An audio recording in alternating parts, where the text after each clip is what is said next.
permítanme un momento de nostalgia. Hace 50 años esto era mucho más grande. Creo que era el doble la sala. Tenía el tamaño de La Esperanza. Ahora tiene el tamaño de la realidad.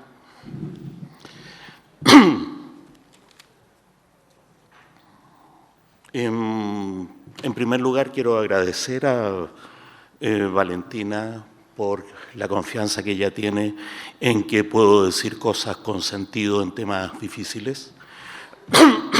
Agradecer a nuestra señora rectora que es culpable de este acercamiento a mi alma mater. Yo estudié aquí en el Pedagógico.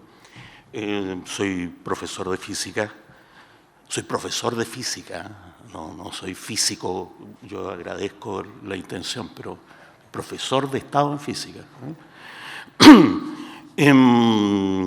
Quiero aclarar que yo fui nombrado por el presidente, por su excelencia, el presidente de la República, en el Consejo Directivo de la Universidad, pero que en realidad trato de pensar que yo represento a la universidad en la presidencia y no a la presidencia en la universidad.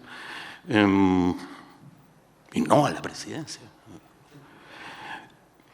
Quiero agradecer también particularmente a Margarita Borges y a Manuel Cuevas, psicólogos de la Dirección de Asuntos Estudiantiles, con los que tuvimos una conversación muy útil para estas cosas que tengo que decir. Por último, en esta primera parte quiero rogarles que disculpen porque voy a decir cosas que todos sabemos, Y tengo la esperanza de que al decirlas todas juntas podamos después conversarlas, ojalá aquí mismo un poco, pero después en los talleres que se han organizado, ¿no? ¿Qué cosas sé sobre la crisis subjetiva que vivimos en este país, sobre la tendencia a la subjetivación de esa crisis subjetiva, sobre los efectos sistémicos que eso produce, sobre nuestros estudiantes? ¿Qué hacer? Esos son los objetivos de lo que voy a decir, porque tengo manía pedagógica, afortunadamente.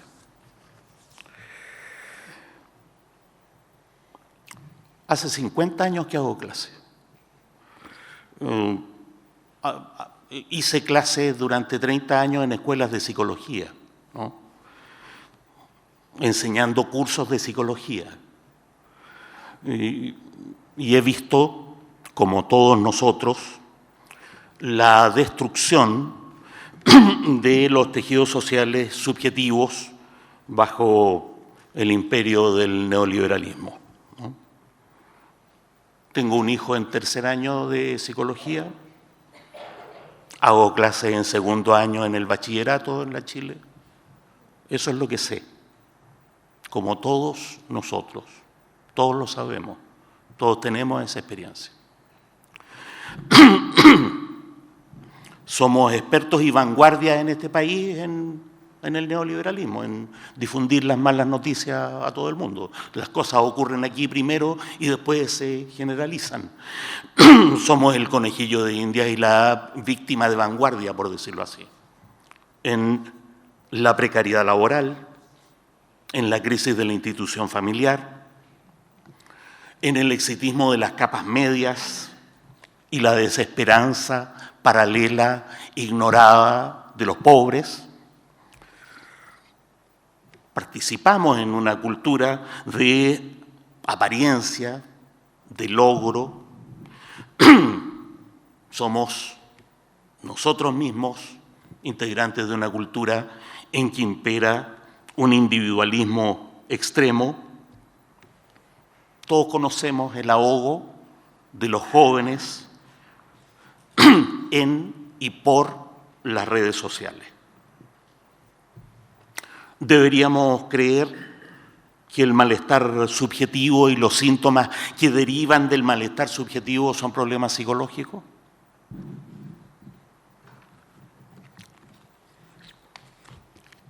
Hay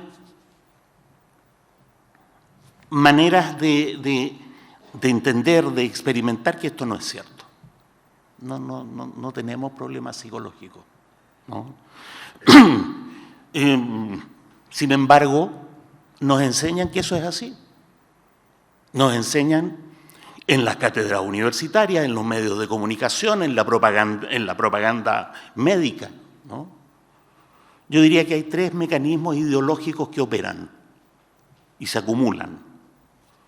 Primero, un mecanismo de individualización. ¿Tiene problema? El problema es suyo, ¿no? Segundo, un problema de psicologización. Mire, no es tanto que usted tenga problemas, más bien es la manera en que usted percibe la situación. Como si las situaciones, ¿no es cierto?, no fueran brutalmente objetivas, pero es que fíjese que otros no tienen problemas, cosa que no es cierta. Uno mira para todos lados y todos tienen los mismos problemas, ¿no? Y en tercer lugar, hay un mecanismo de naturalización. A los demás le está yendo bien. Usted, el problema es suyo, percibe mal, pero no se preocupe, su problema es endógeno. Usted no puede evitarlo, ¿no? Individualización significa negar el contexto de los problemas, apoyarse en la respuesta que se da en el individualismo que el sistema ha creado. A uno le dicen el problema es suyo y uno dice, pues, yo estoy rodeado de gente, ¿no es cierto?, que compite conmigo, estoy viviendo en la precariedad laboral. No. Eso, locus de control externo. No, el problema es suyo. Hágase responsable. Y uno que está en la cultura individualista dice, sí, en realidad yo debo tener problemas, ¿no? Psicologizar es negar la objetividad del problema. Y entonces nos hacemos los lesos con la precariedad laboral y decimos, lo que pasa es que yo no me adapto bien, ¿no? Naturalizar es negar la razonabilidad de las respuestas. Estoy sometido a estrés, en mi familia, ¿no es cierto?, estamos en crisis, me pagan mal, me da un ataque de llanto y ese ataque de llanto debe ser un problema mío y además psicológico. Yo no debería ponerme a llorar con estas cosas porque en realidad a mucha gente le pasa. ¿Y por qué a mí me pasa? Debo tener un problema endógeno. Arrégleselas por su cuenta, vaya al psicólogo. El psicólogo no es suficiente. En lo posible, apóyese en un psiquiatra, ¿sí? Noten que esto va acompañado de una tendencia general del autodiagnóstico. Los medios de comunicación nos enseñan los síntomas que tenemos que tener. No sé si saben, pero a lo largo del siglo XX no había ataques de pánico. Es muy curioso, no había ataques de pánico. Los medios de comunicación empezaron a difundir los síntomas del ataque de pánico y hubo una epidemia de ataque de pánico. Primero en Estados Unidos, después en Europa, después en las grandes capitales de América Latina, ¿sí? Llegamos al psicólogo con el diagnóstico. No, lo mío debe ser depresión. Yo tengo conductas paranoides, ¿no? Hay una presión que deriva del individualismo, pero además, ¿no es cierto?, del agobio para la atención individual. Tráteme a mí, yo, ¿no? Entonces, bueno, pero métase a un coro, haga deporte, pero si el problema es mío, yo quiero que a mí me atiendan. Y hay una presión para la medicación. Quiero que les cuento que yo estoy en contacto con muchos grupos de antipsiquiatría que sobreviven al 3 y al 4. Hay grandes iniciativas antipsiquiátricas en todos los países del mundo, menos en Chile, ¿no? Aquí son grupitos de jóvenes resistentes, muy chiquititos, y ellos me cuentan y me cuentan la experiencia que tienen en los CEFAM, ¿no? Fíjense que en la atención de salud primaria, cuando una persona va a consultar problemas médicos, la misma persona dice, yo tengo problemas psicológicos. Y entonces quiero un médico y un psicólogo. Si el psicólogo le dice, pero señora, su problema es el riñón, ¿por qué vino al psicólogo? Mejor métase a un coro. La señora reclama contra el psicólogo porque no le dio fármacos. Y entonces el jefe del servicio va a decirle al psicólogo, mira, por lo menos dale paracetamol.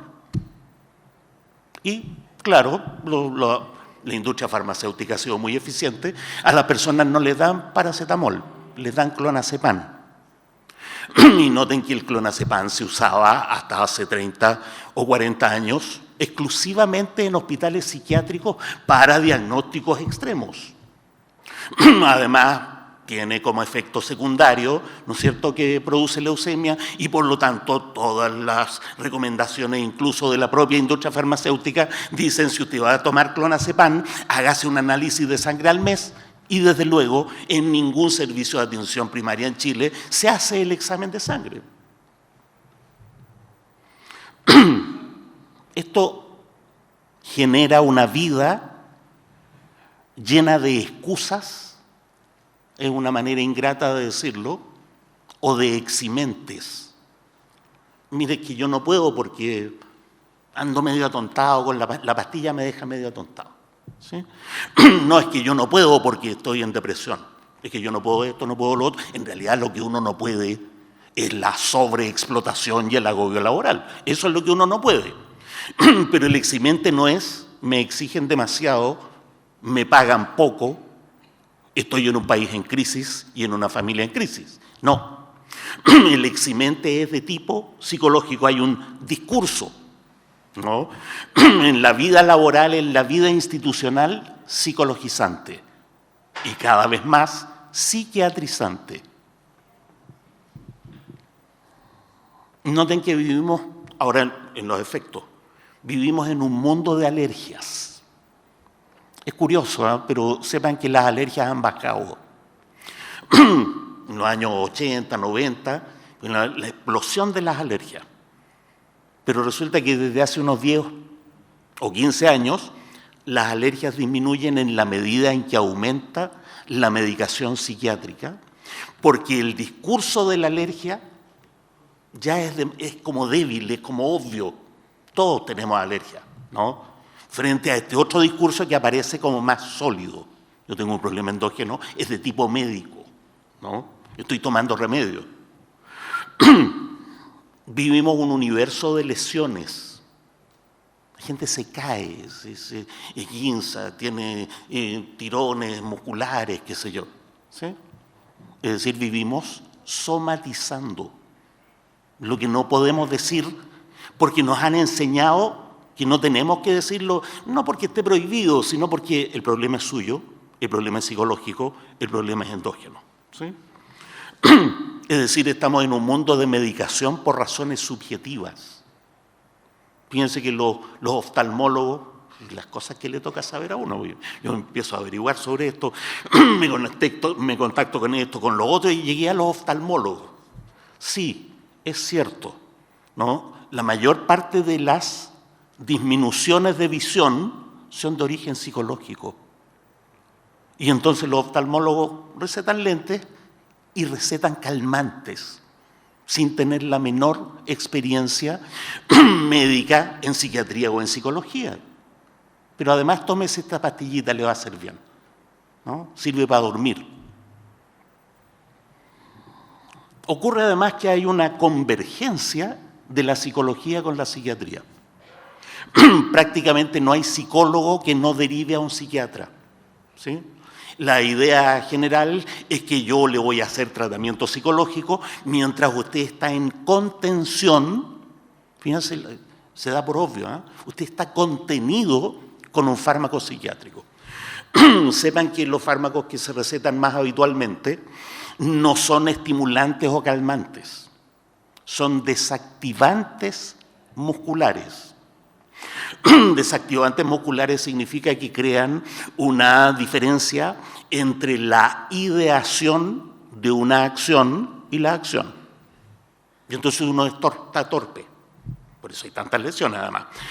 Queda como dicen, ¿no es cierto?, los usuarios más víctimas de esto, más queda como zombie, ando como atontado.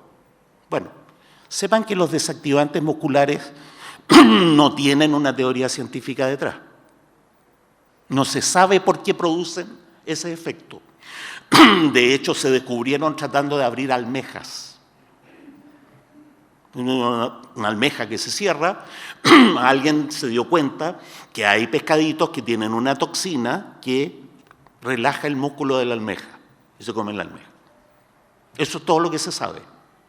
A lo mejor sirve para evitar que los enfermos psiquiátricos se agredan a sí mismos, agredan a los demás. Se empezaron a aplicar sobre seres humanos sin tener una teoría neurológica que respalde el uso. Bueno, tampoco se sabe por qué, pero resulta que los desactivantes musculares producen un efecto de desactivación emotiva. Es decir, también crean una diferencia entre la ideación de una emoción y la actuación de la emoción. Sé que quiero llorar, pero no me sale.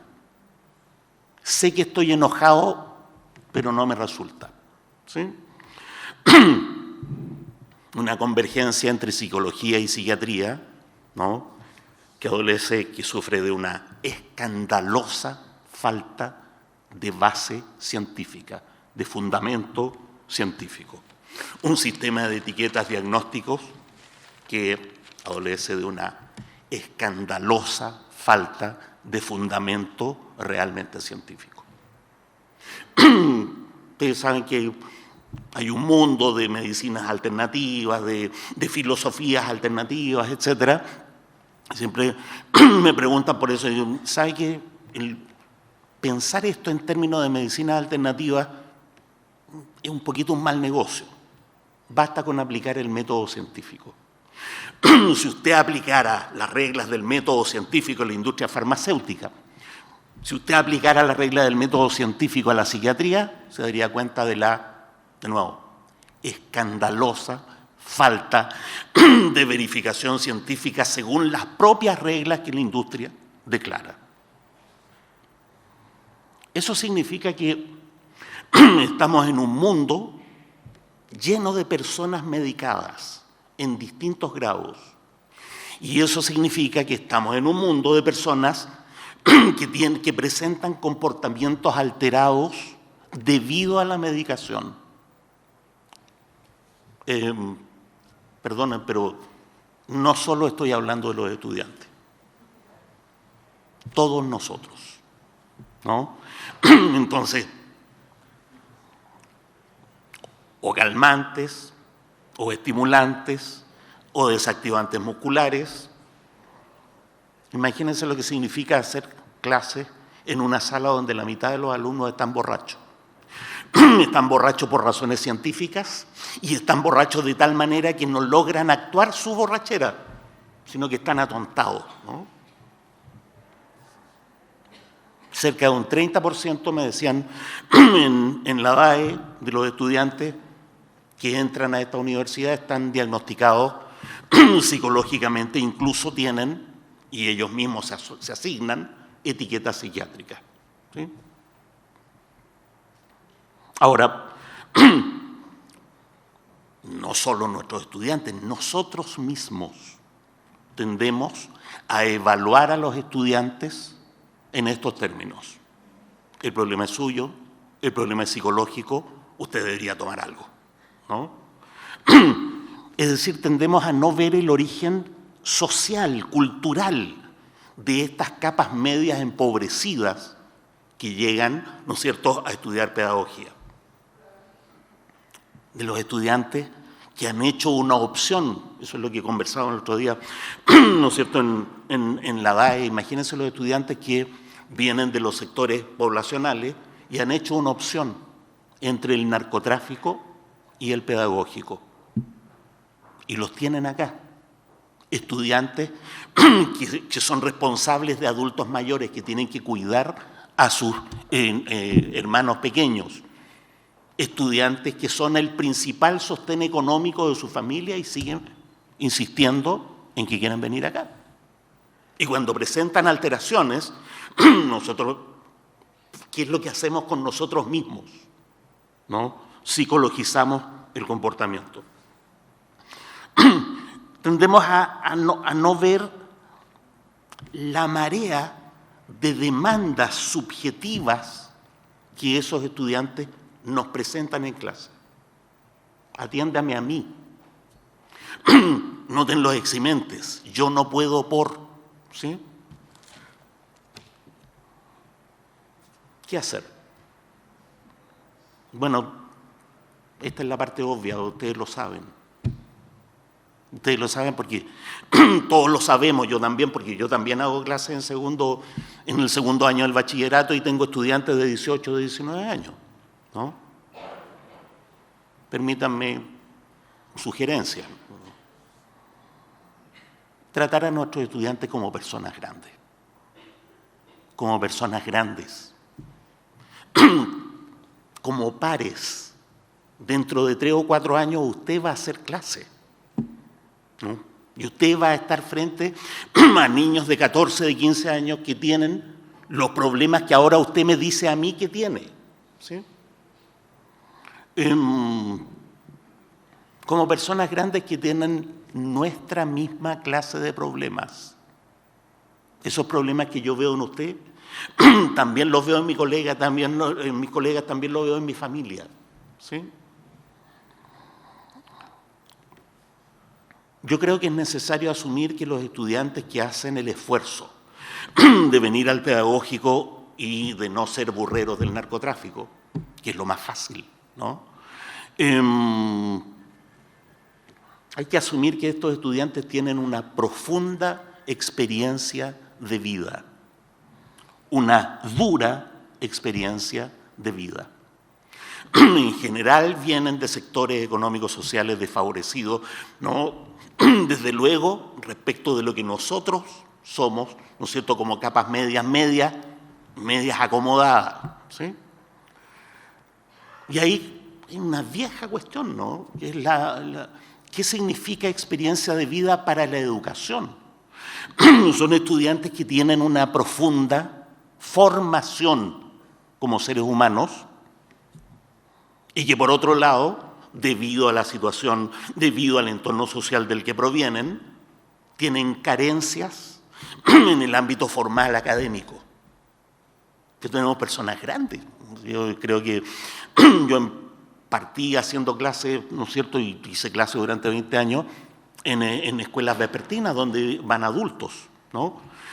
Por supuesto, cada vez menos adultos, cada vez más jóvenes que trabajan, ¿sí?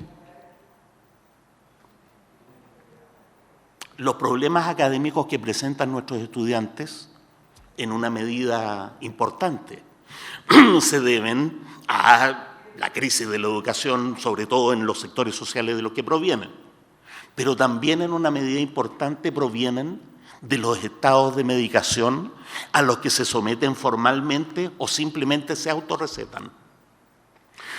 De tal manera que, no sé, pues el llamado es atender al adulto prematuro, además, que tenemos delante. Bueno, todos lo sabemos, asumir que es necesario formar a los estudiantes no solo en sentido académico. Claro, en sentido académico, la formación en sentido académico puede ser un poco directiva, participativa, pero directiva. Nosotros sabemos más en términos académicos que nuestros estudiantes. Pero aquí estamos formando profesores. Y entonces es significativo qué clase de persona es la que va a salir del pedagógico. Bueno, debería ser significativo qué clase de ingeniero sale, qué clase de abogado. A mí me gustaría que los abogados tuvieran un poco más de educación humanista, ¿no? O los médicos. Pero nosotros tenemos, no sé, pues, me decía don José Montesinos Rivero, viejo profesor, ¿no? Mire, los errores de los médicos se mueren, los errores de los ingenieros se caen, los errores de los profesores andan circulando en las calles. Y entonces, todos lo sabemos, forma parte del cariño que le tenemos a hacer clases en escuelas de pedagogía. Queremos formar profesores y para eso las habilidades y las competencias tienen que ir perfectamente de la mano, ¿no? Hay un ámbito en que la formación es yo sé más y te voy a contar cosas que sé. Hay otro ámbito en que la formación no solo debería ser horizontal, sino que debería ser mutua. Mutua en el sentido de que apenas ustedes empiezan a conversar con todos sus estudiantes, se van a dar cuenta que hay estudiantes que trabajan y vienen al pedagógico, que vienen de Cerro Navia, después de haberle dado desayuno a sus hermanos y haberlos mandado a la escuela. Entonces, conversar con los estudiantes significa una formación para nosotros mismos, ¿sí? Bueno, y por último voy a asumir que la formación de profesores no se puede reunir en un manual de procedimiento.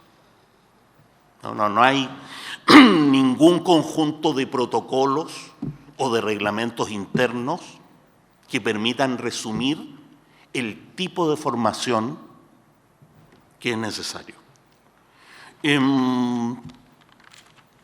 Frente a la patologización, socializar, reconstruir vínculos, identidades, conversar. Frente a la psicologización, objetivar. Tenemos problemas objetivos, ¿sí? Freud, en una anticipación magistral, dice: antes de autodiagnosticarse depresión, asegúrese de no estar rodeado de puros imbéciles. ¿No? Objetivar.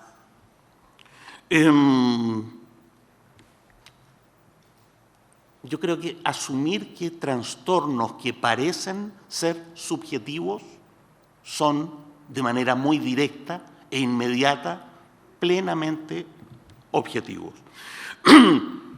Yo diría también desmedicalizar.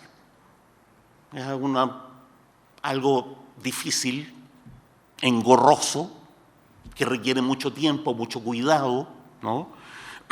Pero al menos el discurso desmedicalizador. ¿Tiene problemas para dormir? Consuma melisa. Apague el celular 2 horas antes. No trate de manera farmacológica problemas que con un poquito de esfuerzo podría tratar de manera perfectamente natural. Como digo, les ruego que disculpen, pero tengo la sensación de que todas estas cosas que acabo de decir, todos las sabemos. Y también tengo la esperanza de que podamos conversar. No sé si alguna queja en particular.